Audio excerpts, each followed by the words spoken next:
উফ রে, শরীরে একটা পাওয়ার থাকলে যা লাগে।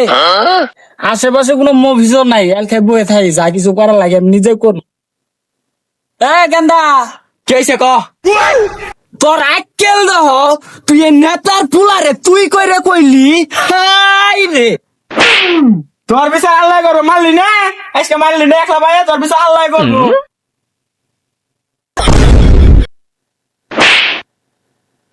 ভাই এটা কি করলেন? শেখ হাসিনা আমার একটা টুহার দেওয়ার সাহস পায় না, তুই আখের আমার ডেক্কা মারস। ওই তোর কোন বাপ আছে তুই পাঠায় দে, তোর কোন বাপ, তোর কোন বাপ আছে তুই পাঠায় দে, তোর কোন বাপ আছে। কোন হালাই রে আমার ধাক্কা মারলো রে? এই খারা, এই খারা, দেখছো কত বড় বুকের বেড়া, ও পুলিশের লাত্তি মারে। এই কই আছো, তাড়াতাড়ি বাইর হ, নালে গেলাম এই যে কলা ফায়ার করে দিলাম, তাড়াতাড়ি বাইর হ। ভাই আমি সারেন্ডার। হেই বেকল, এটা সাইলেন্সার হবো না, ওটা সারেন্ডার হবো। এদিকে এদিকে, একবার লবি না, সোজা দাঁড়ায় থাকে নে। তোরে খাইছি আজকে, তোর সাহস দেখে আমি অবাক হয়ে গেছি গে।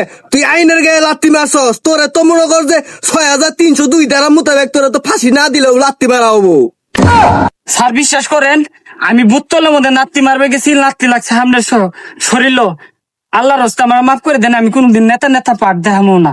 এই যে ভাই কান ধরলাম, আর কোনোদিন নেতা নেতা পাঠ দেখামো না ভাই।